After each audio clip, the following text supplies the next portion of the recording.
They say that a wedding is one of the happiest days of a woman's life. The white dress, the groom's gaze at the altar, the family's emotional applause. But not all stories follow this path. Some, unfortunately, turn into a true emotional battlefield where the promised happiness gives way to the pain of betrayal, public humiliation, and the kind of wound that heals on the outside but continues to bleed on the inside. This is one of those stories that seems like something out of a movie, a controversial, dramatic, and at the same time, real movie. Because yes, this story really happened. A woman in love, dreaming of the wedding of her dreams, had her life turned upside down on the very day she should have been the happiest. And the reason, the groom's lover showed up at the ceremony. But the most surprising thing was not just her presence. It was what happened next, something that no one expected, not even the bride herself. This story has it all: blatant betrayal, hidden truths, gestures that defy common sense, and decisions that divide opinions. Get ready to dive into the heart of a woman who had the courage to face the truth head on, and who, instead of screaming, chose the most deafening silence. A woman who, even with her heart in pieces, refused to come off as a victim, and whose final act left everyone in shocked awe in the days leading up to the wedding. The atmosphere was as expected: anxiety, details to sort out, flowers, guest list, final dress fittings. The main character in this story, let's call her the bride for now, seemed to be living a typical fairy tale. However, in silence, she had already been living with a pain that few people could imagine. She suspected. She didn't know exactly what, but she felt it.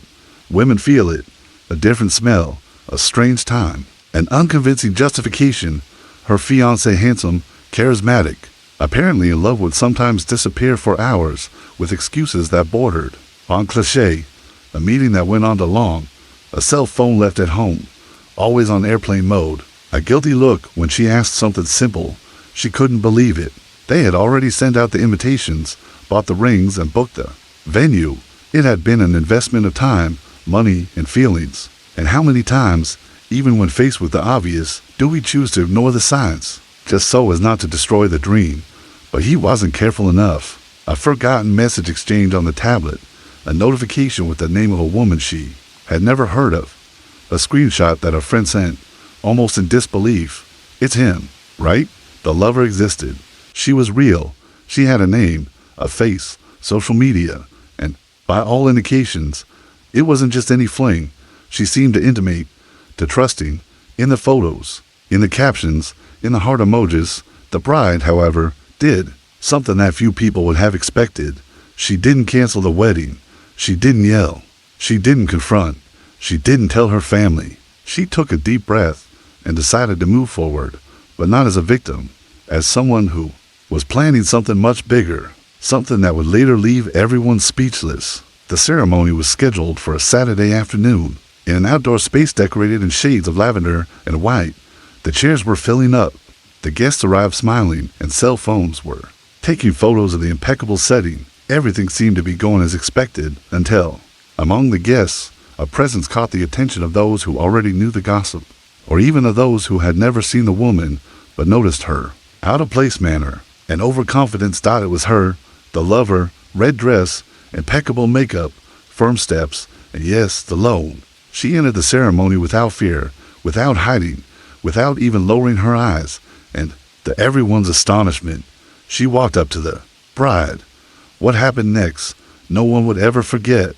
But before revealing the details of this unbelievable scene, we need to delve into the heart of this woman, understand her previous days, her confusion, her plan, her contained pain, because only then is it possible to understand the gesture that came next. If it were you, what would you do? Would you call off the wedding? Would you confront your lover at the altar? Would you pretend nothing happened? Or would you do something even more surprising? Leave a comment below.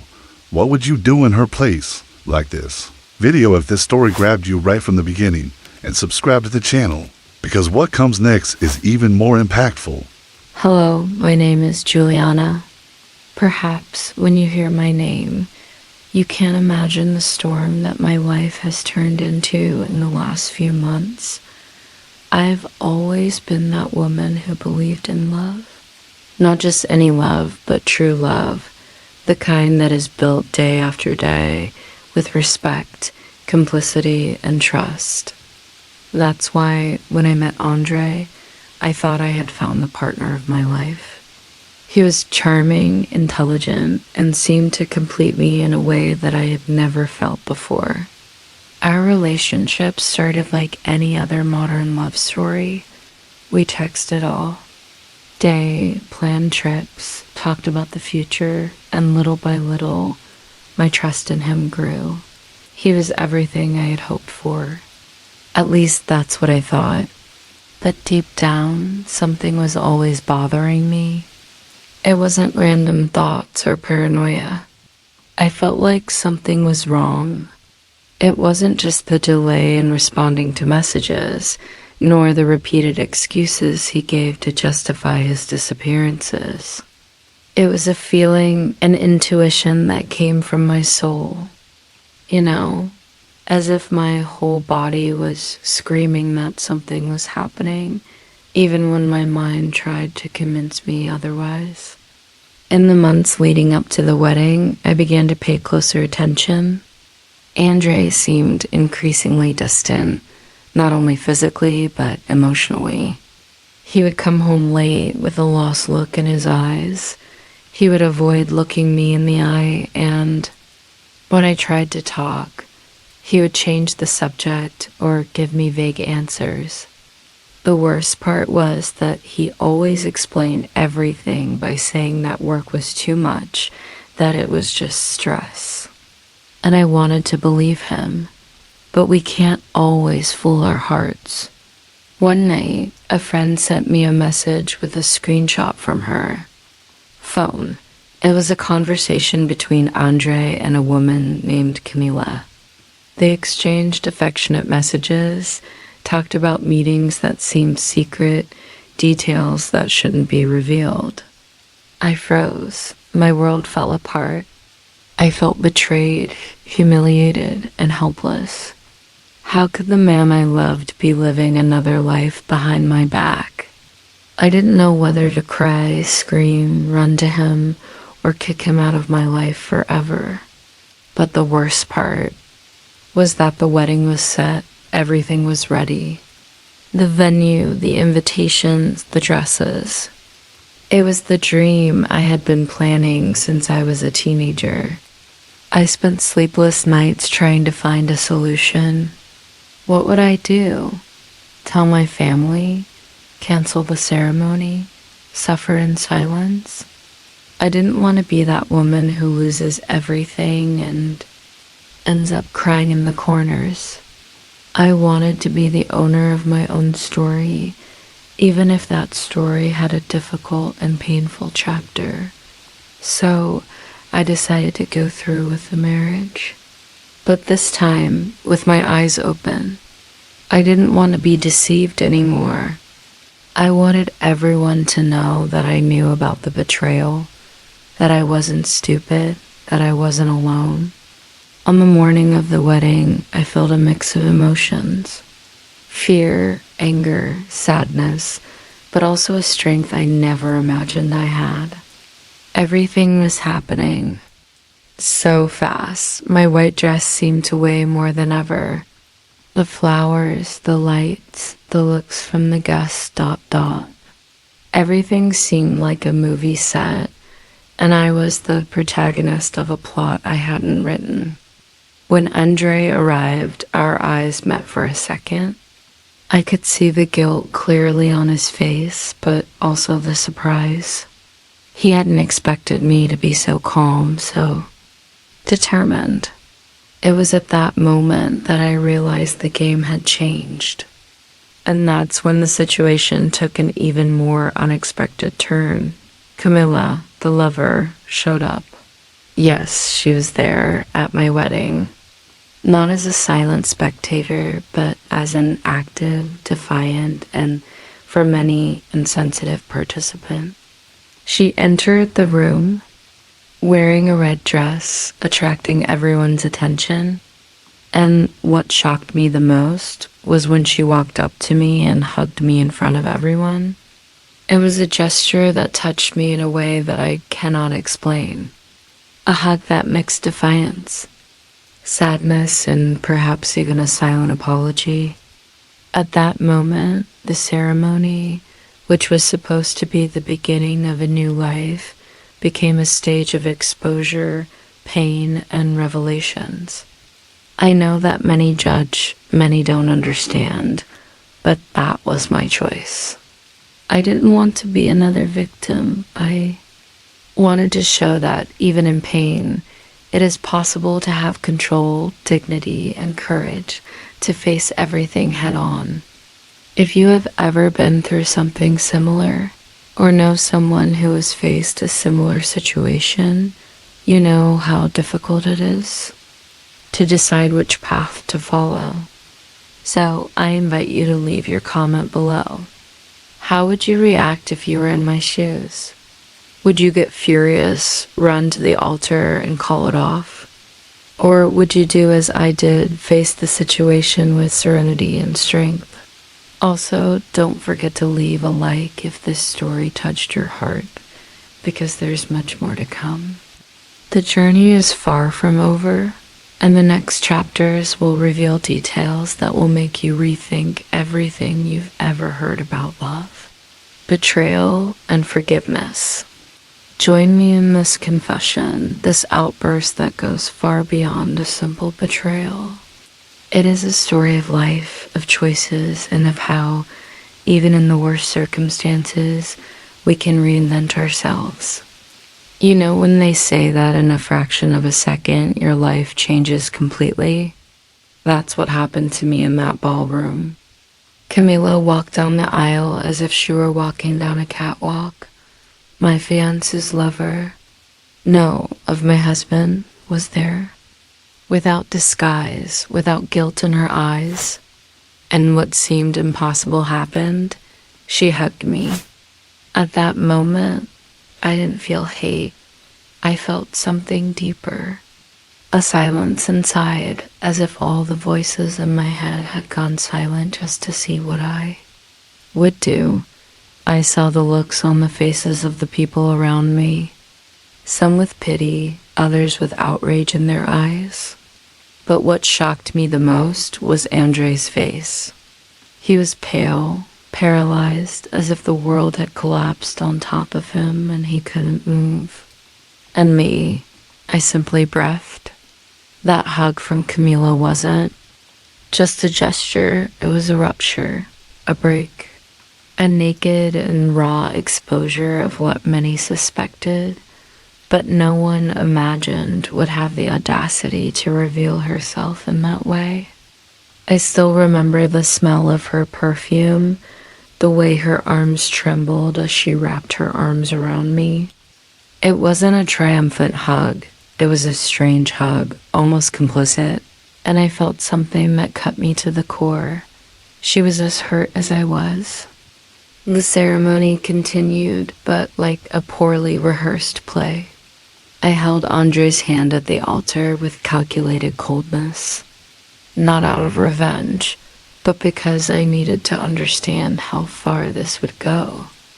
I wanted him to feel the weight of the silence, the humiliation of seeing the two women in his life there, side by side, without having to say a word.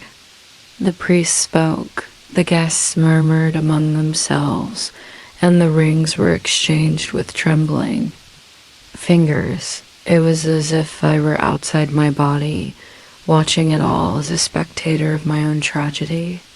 At the reception, many guests already knew everything. The gossip spread faster than any toast. I saw the looks, the whispers, the disguised expressions. Some relatives moved away, embarrassed. Others hugged me with a different affection, as if they felt sorry for someone who had fallen into an ambush. And Camila? She remained there, sitting, watching. She drank her wine slowly and, as unbelievable as it may seem, smiled at me more than once. Some people even tried to get her out of there. One of Andre's uncles, who was more agitated, went to her and said that it was an affront. But I asked them to leave her alone. It wasn't her who embarrassed me. It was him, his betrayal, his lies. She only existed because he allowed it. It's never just the other person's fault. Those who cheat choose, and he chose. What few people know is that week before the wedding, Camila and I spoke. Yes, we met. It wasn't a fight, it wasn't a soap opera scene. It was a tough conversation full of truths that I never thought I would hear. She told me that she had been with Andre for almost a year, that he promised to leave everything behind, that he talked badly about me behind my back, that I was cold, controlling, that all he cared about was marriage, and that he felt suffocated. And the most revolting thing, she believed him. Just like I did. He was a master at manipulation. He made a different version for each of us, as if we were different pieces on the same board. And the most ironic thing is that none of us really knew who the real Andre was. During our conversation, I didn't scream, I didn't hit, I didn't cry. I listened. It hurt like each word was a knife piercing my skin, but I listened because I needed to understand. I needed to see what he was capable of hiding.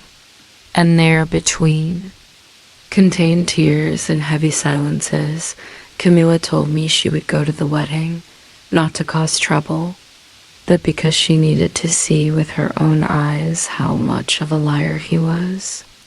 I told her that if she really was going, she would hug me. And she went and she hugged me, and I kept my promise. I didn't throw her out. I wanted him to see, for everyone to see, that the truth didn't need scandal. It just needed courage. After the ceremony, Andre tried to approach me. He came up with that predictable speech that it had all been a mistake, that he was confused, that he loved me, that she was just a slip-up, that what he had with me was different.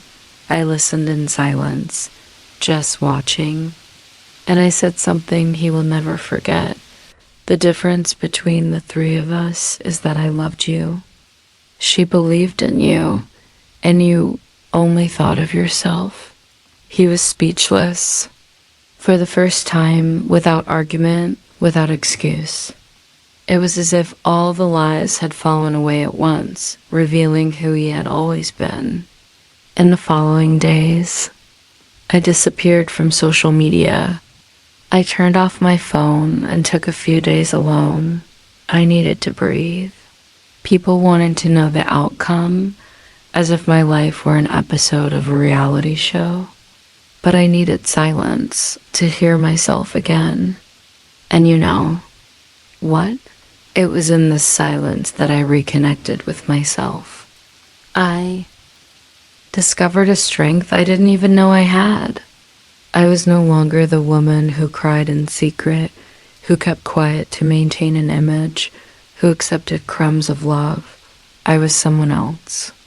Wounded, yes, but alive and stronger. Today, looking back, I don't regret not having shouted, not having made a fuss. My gesture, however misunderstood it may have been, had an impact that words could never have. I broke the cycle. And more than that, I gave a dignified end to a story that was already rotten inside. After the wedding, the first thing I did was kick off that dress, and it wasn't with relief. It was with anger. I looked at it in the mirror and felt like an idiot. Not because of the dress itself. It was beautiful, perfect, just the way I'd always dreamed, ... But because it represented everything I believed in. A future that I built alone. A happiness that only I truly carried. When I unbuttoned the buttons, it was like I took off the weight of all the lies too. But the pain ... that still remained. I went to bed with my makeup smeared and my head full. Andre tried to send me a message that night. I didn't read it. He called me insistently. I didn't answer either. And believe it or not, the first person to send me a message was Camila. Just 3 words, "You were huge." I didn't respond. I didn't know what to feel. It was a mixture of respect and revolt. I didn't hate her. I hated what she represented. And maybe that was even more confusing. The next day, the phone wouldn't stop ringing. Friends, cousins, neighbors, people I hadn't seen in years reappeared, as if my suffering was entertainment. "Are you okay? Do you want to talk?" Was all that true? And the most hypocritical of all, "Juliana, you're so strong." People have no idea what it means to be strong until they're forced to swallow their own broken heart in silence. I didn't want strength. I wanted justice. I wanted to wake up and find out it was all a nightmare. But it wasn't. This was my life, and it was in ruins. I stayed at my parents' house for a week. Going back to the apartment I shared with Andre was unthinkable. Just remembering the pictures on the wall, his brush in the bathroom, his shirts in the closet made me sick. My mother tried to hide it, but she was devastated. Not angry with me, but at seeing her so helpless in the face of what they had done to me. And my father, well, he was the kind of man who didn't know how to act when faced with his daughter's pain. He would give me coffee, offer me a ride, keep quiet. Sometimes that alone was too much. I spent 3 whole days without getting out of bed. I slept little. I cried a lot. And when someone said, "You need to react," I wanted to scream. You don't understand, but I didn't scream. I swallowed everything, 1 tear at a time. On the 4th day, I opened my phone. Supportive messages, yes, but there was also dirty stuff. People saying that I had humiliated myself, that if it had been up to them, they would have punched the lover in the face, that I was stupid to continue with the marriage, that I let him win, that I exposed myself for nothing. It's incredible how, even without knowing the whole story, people think they have the right to judge. No one knew about the nights I spent in doubt, the anxiety attacks, the internal conversations with the mirror, my decision to go all the way just to have the chance to face the truth head on. It was my way of saying goodbye. And yes, I said goodbye there at the altar, to love, to Andre, to the plans. And I would do it all over again. That week, I received an email from him. It was long. An apology that sounded like a rehearsed speech. He said he loved me, that Camila had been a mistake, that he felt lost, pressured, that I was the woman of his life. He said he saw the woman I was at the altar, that he admired me, that he wanted to try again. At the end, he even signed off with, "I love you. Forever your husband." I laughed. Yes, I laughed. Out of nervousness, anger, disappointment. Did he still think he had the right to call me his? After betraying me, exposing me, turning me into the headline of a WhatsApp group, did he think a letter would solve everything? I didn't answer, but I went to the apartment. I needed to sort out my life. I calmly gathered my things, one by one. I said goodbye to the memories, the promises, the walls that had heard more lies than laughter. And I left the key on the table. As I was leaving, he arrived. I wasn't expecting it. It was a shock. We were face to face after everything. He tried to hug me. I backed away. He was crying, for real. but I had already cried too, and no one was there for me. "Are you really leaving?" he asked in a weak voice. "I already left, Andre, the day you chose her. I only came back to get my dignity." He tried to explain himself, that Camila was in need, that it started unintentionally, that he found himself involved. I listened, but it was like listening to an old radio crackling. I didn't want to know the reason. Nothing justified it. Nothing. He asked if I had someone. I laughed again. The nerve was endless. "Andre, you didn't even break up with me. You just replaced me." Then he cried some more. He asked for a chance. He said he would give up everything, that he would choose me now. I looked into his eyes with a little love that had not yet turned to dust, and said, "The difference is that now I choose myself, and you are not in that choice." I left without looking back, with my heart bleeding but my head held high. The following days were spent rebuilding, therapy, crying, silence. Some friends distanced themselves. Maybe they didn't know how to deal with it. Others got closer, and each one of them was part of my healing. And Camila, I never saw her again, but I heard that she also distanced herself from him. They said that she understood everything on the wedding day, that even though she knew he was lying, it was only when she saw what he was capable of doing to the two of them, that she realized the truth. Today, looking back, I don't see Camila as my enemy. She was the victim of a man who knew exactly how to manipulate her, just like I was. Maybe that's why our hug hurt so much. Because at that moment, more than rivals, we were broken mirrors of the same pain. The first night alone, after all, was the hardest. Sleeping somewhere else, in a room that wasn't mine, without the familiar sound of his footsteps in the house, without his smile on the pillow. It felt like something had been ripped out of me.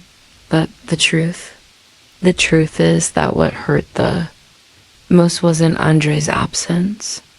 It was realizing how much I had lost myself trying to hold on to something that had been dead for a long time. The days went by, and I started to rebuild my routine. Waking up, having coffee, working, trying to smile. It was all automatic at first. An autopilot of emotional survival. The people around me started to treat me as if I had survived an accident. Those typical words, "You are a warrior," "You came out on top," "He didn't deserve you." And no matter how well-intentioned they were, nothing really filled the void that was left. Because what no one understands, or pretends not to understand, is that even when we know we did the right thing, that doesn't mean it doesn't hurt. I missed him. Yes, Andre. The man I thought he was. The man who hugged me in the middle of the night and whispered promises that now sound like rehearsed lies. And that's the cruelest part of betrayal. You don't just suffer from the loss of the person. You suffer from the loss of the version of them that you built, of who you were, or thought you were. Therapy became routine, and I gradually realized that I was also responsible for that story, not for the betrayal.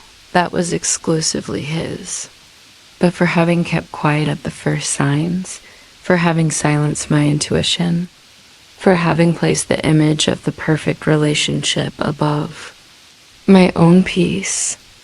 I didn't want to see it because it hurt, because confronting the truth requires courage. And at that time, I was more in love with the future I imagined than with the present I was living. I started writing, in a notebook that my therapist gave me Each page was a little confession. I wrote as if it were for him, but deep down it was for me. I started like this. Today marks a week since I took off my dress. And even though it sounds crazy, I still want to call you. Not to hear your voice, but to ask if you sleep peacefully. Writing became catharsis, a way to express what I couldn't say out loud. And so I filled pages with words that bled. I remembered our first trip, our lazy Sundays, the way he knew how to make my coffee just right. Little memories that now seemed poisoned, as if each memory had a layer of lies on top. And that's the cruelest thing. Betrayal rewrites even the good times. We start to doubt everything. During this process, I reconnected with old friends. One of them, Fernanda, was essential. She was always more practical, more direct, the kind of person who says what no one wants to hear. One day, while having a glass of wine with me, she said, "Rue, you weren't an idiot. You were a woman, you were human, and loving someone is never stupid." What he did was stupid, losing an entire woman because of a fragile ego. I cried so much with that sentence, because deep down I needed to hear that I wasn't a mistake, that my love wasn't a waste of time, that pain didn't define me. A few days later, on impulse, I opened social media again, and sure enough, there he was, posting as if nothing had happened. I saw a photo of him with friends, smiling.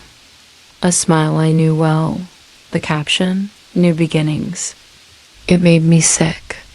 How could someone just ignore everything like that, as if we had been just a comma?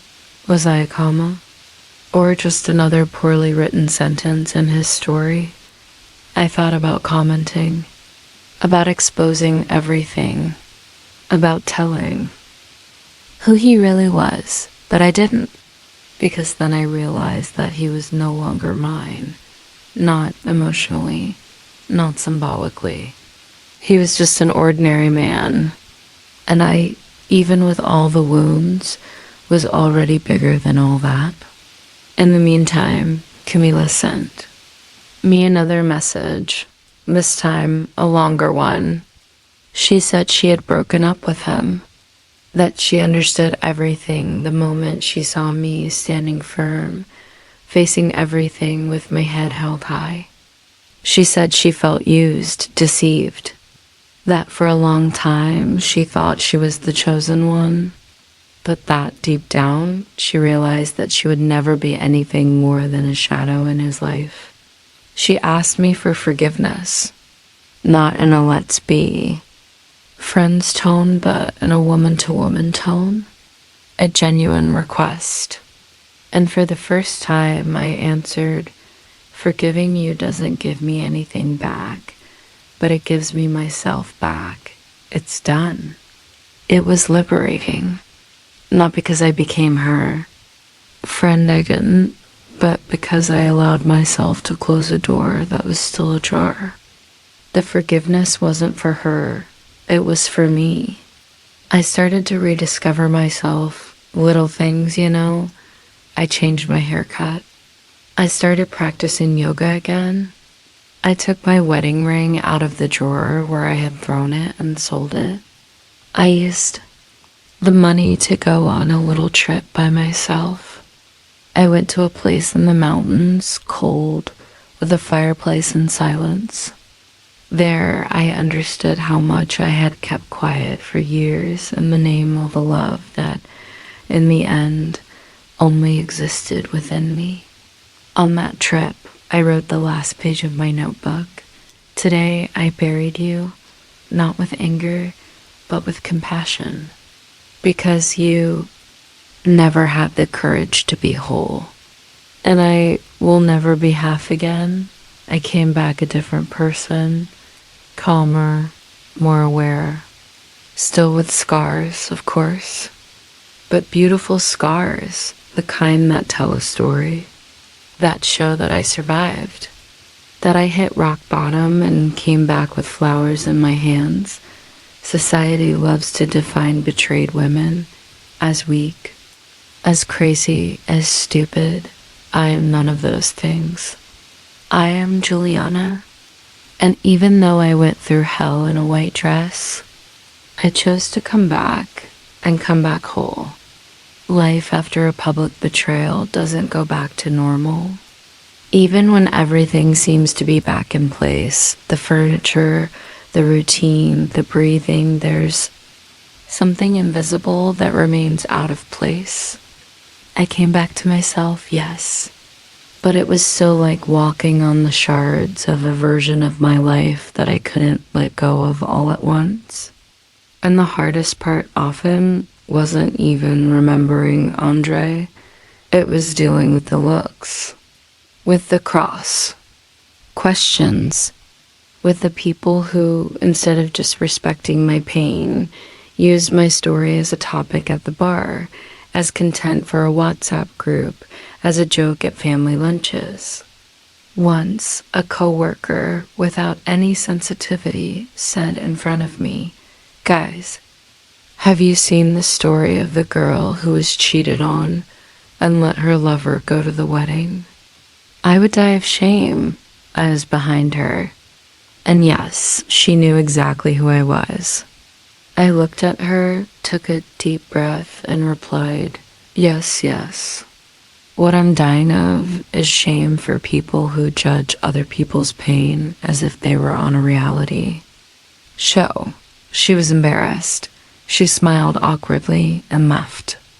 It was the first time I realized that, even without wanting to, I had become the woman in the story, the woman in the scandal, the one who was betrayed and didn't make a fuss, the one who embraced her lover, as if that were a simple choice, as if they had lived with me through the months of silence, the swollen eyes, the nightmares. No one cares about the real pain. They just want the show. And in the midst of all this, some people drifted away. Friendships that were once constant began to thin out. Invitations to events decreased. I became the kind of presence that caused discomfort, as if I carried on my back the reminder that every relationship can hide a lie. And that scares me. I was the woman who exposed the wound that everyone is afraid to face, but there was also a good side. New bonds were formed. Other women approached me, some I had never imagined. A neighbor who had never spoken to me invited me for coffee. She told me she had been through something similar. She thanked me for not shouting, for not losing my temper. She said I had given voice to a type of pain that few have the courage to talk about. These encounters were healing me. They showed me that, even in chaos, there are bridges. That my story, no matter how painful it was also a mirror for others. During this time, I started to get back to projects that I had put aside. I started giving private creative writing lessons, something I have always loved. And it was in one of these classes that I met Raphael. He was different from Andre in every way. Shy, polite, attentive. Not the kind of person who impresses you right away, but the kind who slowly gains ground through detail. It took me a while to realize that he was interested in me. I still wore my scars as armor. Any attempt to get closer I interpreted as a threat, but Raphael didn't force it. He listened. He asked questions. He laughed at my ironies, and he praised me without exaggeration. One day after class, he waited for me at the gate and offered me a ride. I said no. He smiled and replied, "Okay, I just wanted to make sure you knew there was someone rooting for you." I went home thinking about that, rooting for myself. How long had it been since anyone rooted for me without wanting something in return? In the following days, he started showing up with different coffees, saying he wanted my opinion. We started talking more about books, movies, about life.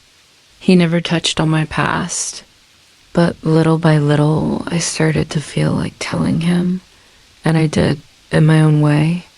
Without embellishing, I told him that I was cheated on, that my marriage became news, that I hugged my lover, that I hit rock bottom, and came back. He just replied, "You are not what they did to you. You are what you did to it." I cried that night because those words hit me hard. For the first time in months, someone saw me beyond the story. They saw me as a person, as Juliana, and not as a headline. Our bond grew. We went for walks, drank wine, watched movies. There was no rush, and I began to understand that there was no need to rush. That after rebuilding ourselves, we learned to respect each stage of healing. But the world wouldn't let me forget Andre so easily. One night, while I was going out with Raphael, I saw Andre on the other side of the street. He was alone. He saw me, and he came towards me. My heart raced. Raphael noticed and stood by my side. "Juliana," he said with that slightly choked voice. "Hi, Andre. Can we talk?" "Not now. I just wanted to apologize. Again, you didn't deserve that." "I know you don't, but I only believe it now." He looked at Raphael. He understood. He took a step back. And for the first time, he didn't insist. He just said, "Be happy for real, because I could never give you that. You didn't give because you had nothing to offer." He left, and I stood there with a lump in my throat and a strange relief. It was like truly ending a cycle that kept coming back. On the way back, Raphael was silent. When we stopped, he just said, "If you want to talk, I'm here. And if you don't, that's fine too. I'm not here to take anyone's place. I just want to walk by your side in your own time." I didn't answer, but I took his hand. And it was the first time, after all, that I felt peace in a touch. Today, I continue rebuilding. Each day is a layer. Some are lighter, others are heavier. There are still days when I wake up with bad memories, but now I have another foundation. I have myself. I have real friends. I have my writing. I have people who look me in the eye and see not a scandal, but a real woman who fell and got up. And the lesson learned? It's that betrayal is not the end. It's just the end of a lie.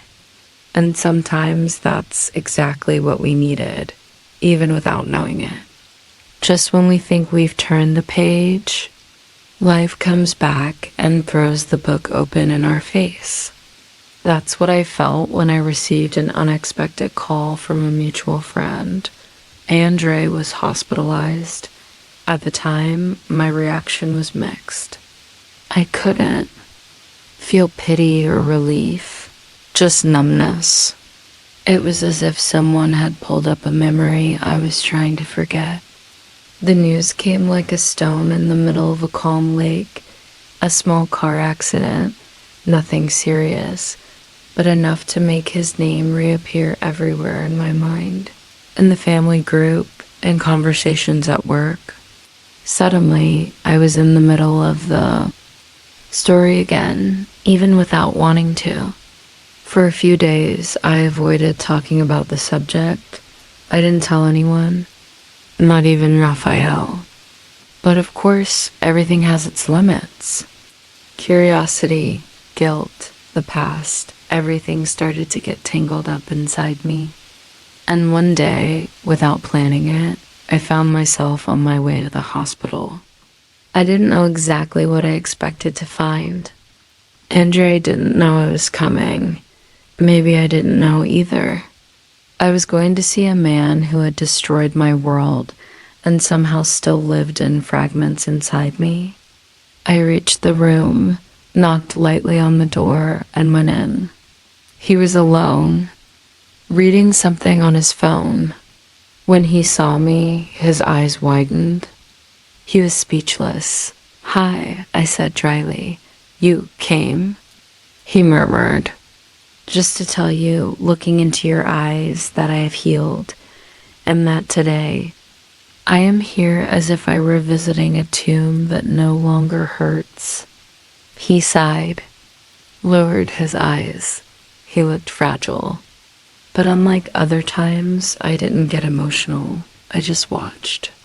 The man before me was just that now.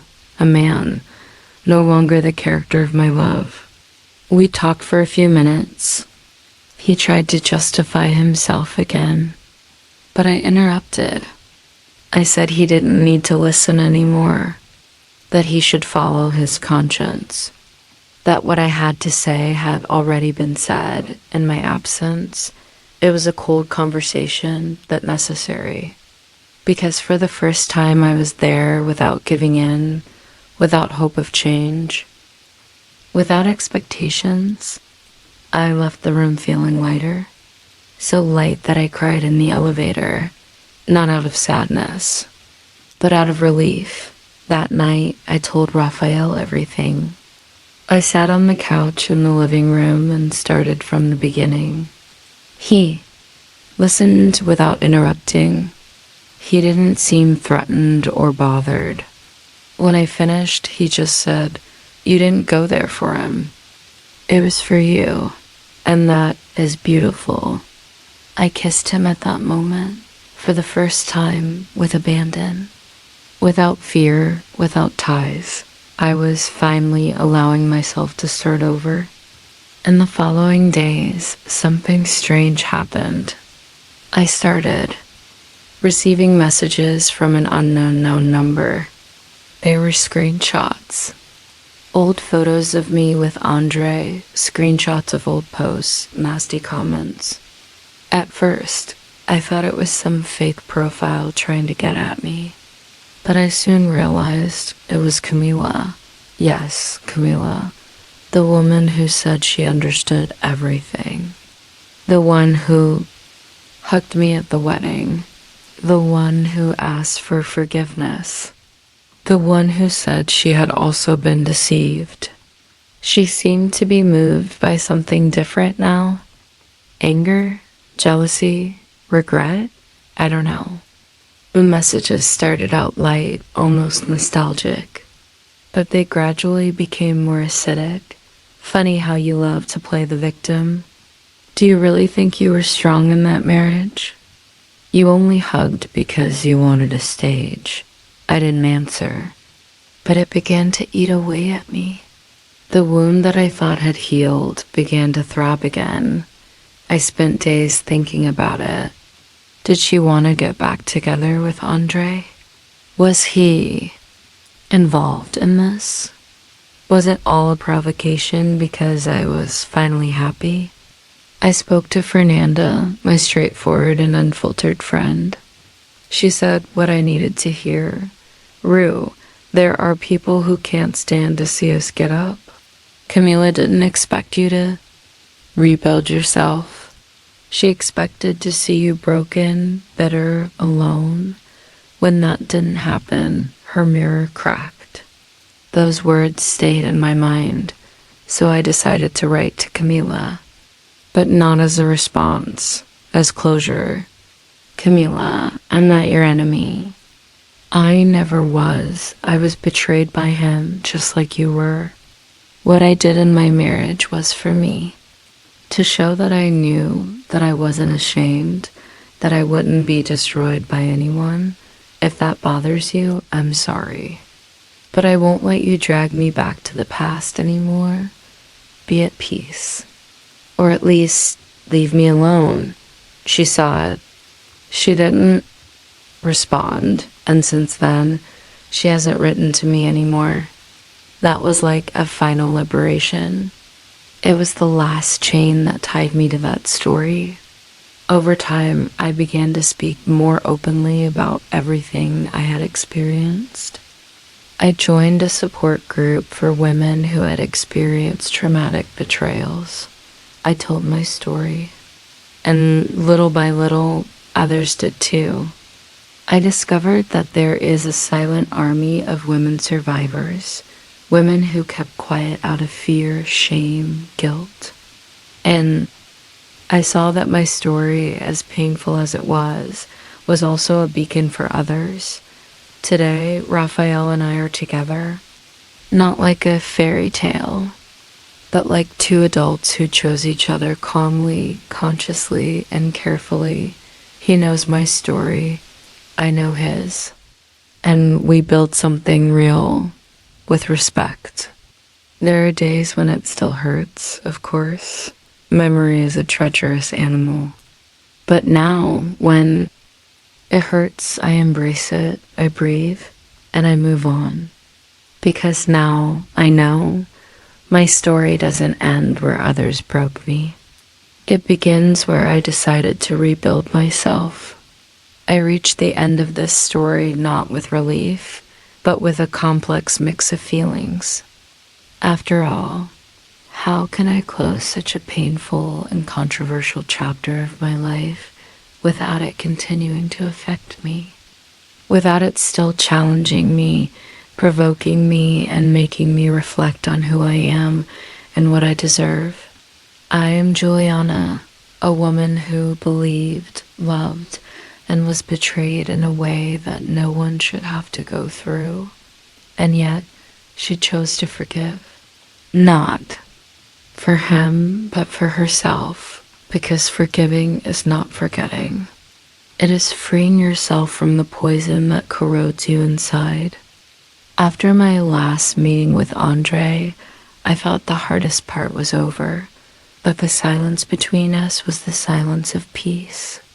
But like every exposed wound, mine still hurt when I least expected it. One day, a few months later, I received a call. That changed everything again. It was Camila. She asked to talk. She said she wanted to clear some things up, that she needed to close that cycle. I accepted because even with everything we have been through, I wanted to believe that women don't need to be enemies. We met at a cafe, the same one where I had faced Andre.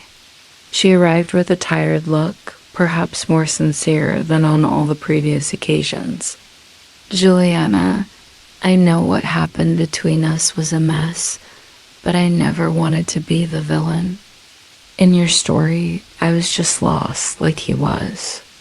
I took a deep breath and said, Camila, we don't have to be friends, but we don't have to be enemies either. I don't hate you. I just want peace. She nodded, excited. I learned a lot from you.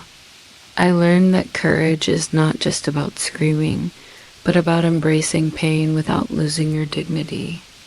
At that moment, I understood that, despite everything, those two women, she and I, were pieces in the same cruel game. Both victims, both broken, both trying to rebuild themselves.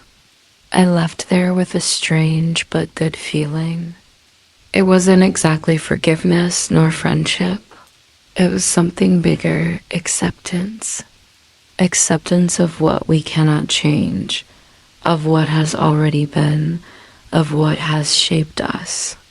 But the real outcome of my story came weeks later when I finally made the decision everyone was waiting for, to move forward without looking back. I ended my relationship with Raphael. Yes, it may seem crazy. After everything we've been through together, the slow and careful construction of our love, I decided that I needed to find myself alone. That self-love doesn't accept depending on anyone, not even the best of men. It was a controversial decision that surprised many people. friends, family, even himself. But for me, it was the most important step towards truly healing myself. I needed to be complete, whole, before I gave myself to someone again. Because you can't build castles when the ground is still cracked. Since then, I have lived a more authentic life, more honest with myself. I am not perfect. I have bad days, I have doubts, I am afraid. But I am also certain that I deserve respect, love, and truth. And the biggest lesson I take from this journey is that betrayal does not define who we are. What defines us is what we do after it happens. I could have sunk into hurt, hatred, and self-destruction. I could have become bitter and resentful. But I chose the harder path: forgiveness, reconstruction, and courage. And that, to me, is the real victory. Now I ask you with an open heart, what would you do if you were in my place? Would you have the courage to embrace the pain and transform your life? Or would you choose revenge, resentment, the past? Leave your opinion in the comments. I really want to hear from you, your pain, your stories, your choices. If this journey touched you, don't forget to like it, share it with those who need to hear this message, and subscribe to the channel so you don't miss the next real, exciting, and controversial stories. Thank you for being with me this far. This story is just one of many that deserve to be told, and I hope that in some way it has helped you understand that even in the greatest storms, we can find the strength to start over. See you next time.